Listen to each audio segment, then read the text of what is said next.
There are a ton of dating and relationship shows to binge watch right now. There's Love Island, The Bachelor, and 90 Day Fiancé. Some are infuriating, some are light and fun, but all of them are entertaining. Netflix has been responsible for producing some very entertaining love and dating content, with entries such as Too Hot to Handle and Love is Blind. However, their latest entry, Love on the Spectrum, tackles the romantic relationship journeys among folks diagnosed with autism spectrum disorder. I'm Ronald Young Jr., and I'm on the couch.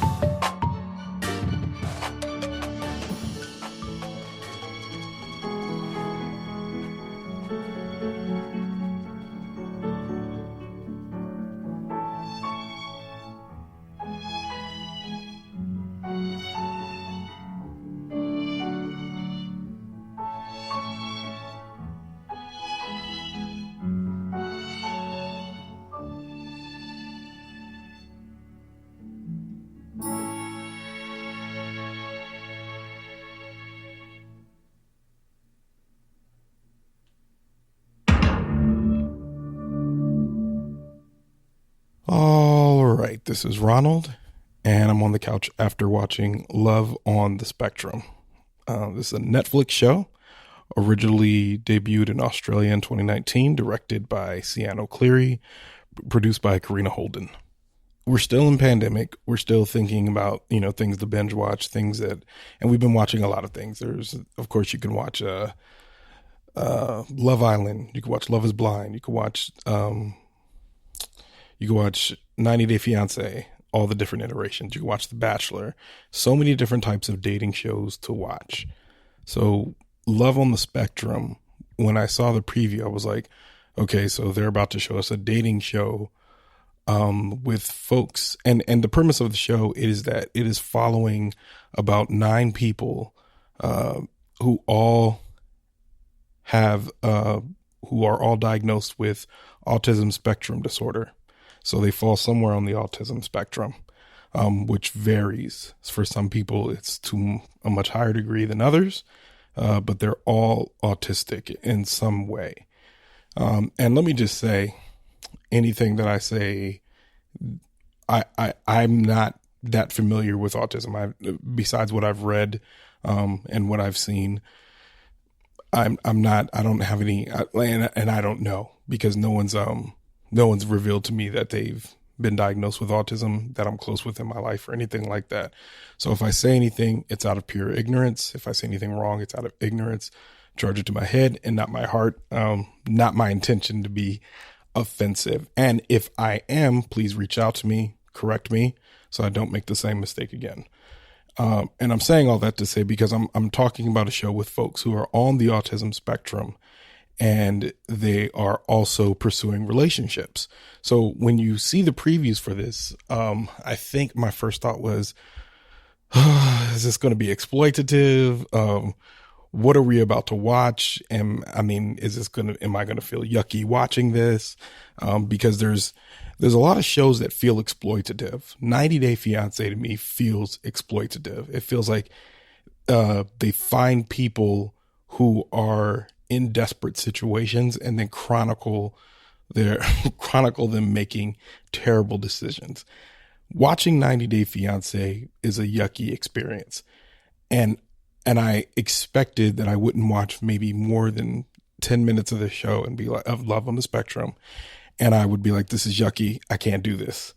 And I was completely wrong. About 7 minutes in, they introduce you to a bunch of folks and you're immediately sucked in. I'm immediately sucked in. I'm charmed by these people. I'm charmed by their experience as they're going through trying to find love.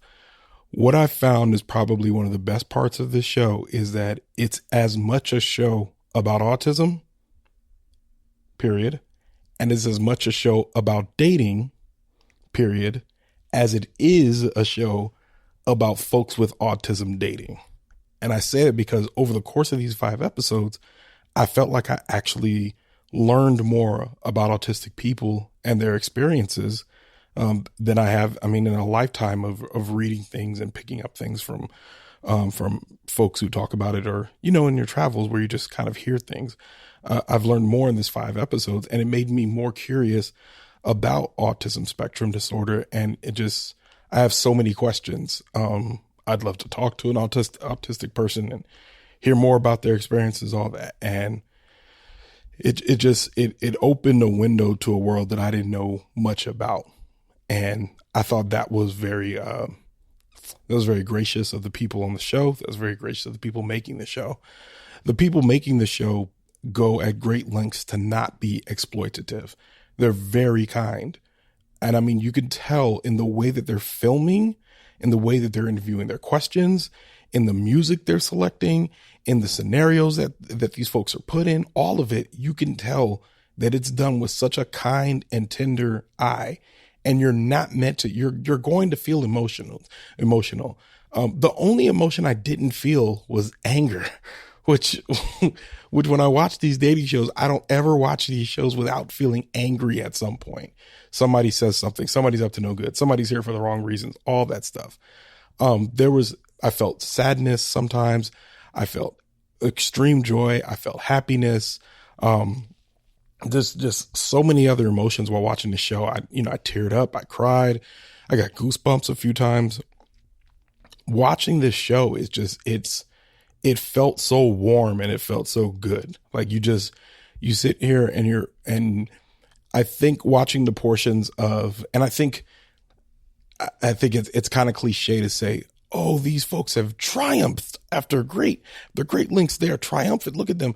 But I really it humanizes people so much. Like you're sitting there watching people that are dealing with all the same experiences that people without autism spectrum disorder are dealing with, but they're in terms of dating, but they're dealing with all of the same anxieties and problems that we have in dating, but they're dealing it with a disability on top of that.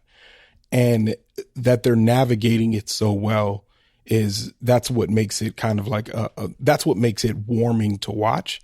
But the other parts that make it warming is the pure earnestness that comes through, the sincerity that comes through. Everyone, it just feels like, and those are some of the parts that made me laugh is earnestness and sincerity to a fault. And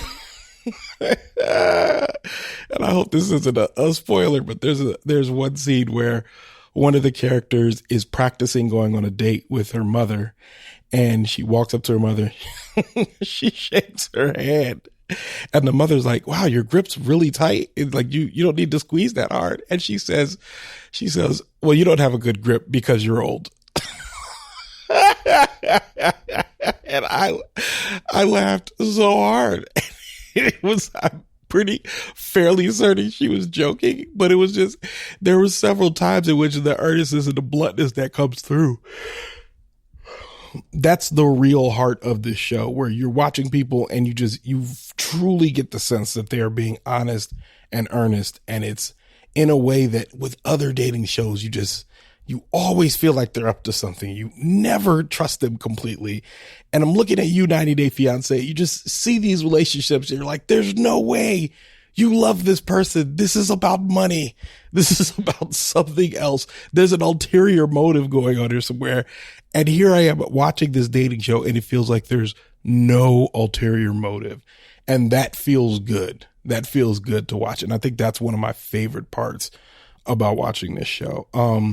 There's several relationships here. There's several, as you seeing, most of the people that we see are still living with their parents and things like that. But then they show a couple of relationships where people, fall in love and get into relationships and they move out together. And for them, the relationships are also a manifestation of their independence, which is, watching it is just, like I said, it's opening a window to a world that I've never seen. There's things I've learned about autism that women are diagnosed later than men most times. Some of these folks weren't diagnosed until they were 18, 19 years old, being diagnosed with autism. And imagining going your whole life feeling different, dealing with all the troubles that you're dealing with when it comes to high school and middle school, and them talking about those experiences in this, which is also, it reframed everything that I think about humans, the people that we're making fun of in high school and the people that we're making fun of in middle school that we don't know anything else about them. You know what I mean? We don't know their full story. And there's no compassion in middle school. There's no compassion in high school. And you're talking about full grown adults. Like there was one guy in here who didn't get diagnosed till he was 20 years old. And I could imagine the catharsis that comes with the diagnosis, because at that point he's just like, oh, okay. Like it kind of makes sense. And you get that sense when they're talking about their diagnosis. They're like, I knew it was different. I knew I was different, but I didn't know why. And then watching them come to these conclusions. So it felt eye opening for me in a way that, I felt great. I felt gratitude being able to watch this. I felt gratitude being able to learn like this. And it's the epitome of a feel good show. This show reminds me, if you like the Great British Bake Off, you will like this show. And just watching a show that's just genuinely being kind, genuinely being nice. And again, just doesn't feel like it has an ulterior motive. Now, with that being said, I feel like the only drawbacks to it is that, it's still a dating show. It's still a dating reality show. And there's some portions of it that felt like a little bit staged. And there's only 5 episodes. So I didn't feel like we got as much of a complete story as we could have gotten with maybe a few more episodes. I felt like there were a few questions unanswered, but that's not as much of a weakness as I would think. I don't know. I'm wrestling with that one, going back and forth after just watching it. So yeah, I think if you need a pick me up, if you need a show to, just to enjoy that feels earnest, if you need something earnest right now, if you need something that, a different type of reality show that isn't just a bunch of, not a bunch of the cliche stuff we're used to seeing in, excuse me, not a bunch of the cliche normal reality TV show fodder. If you need that, if you need a break from all that, and I know you do, because you're still in this pandemic, you're still in bits of racial unrest, you're still in the middle of being in America in a very rough time. So if you're in the middle of that, and even those outside of America, you're living on the planet in a very rough time. This is a good show. This is a good antidote to everything that ails you. I give this show a 4.5 of 5 stars. This was a fantastic show. It's,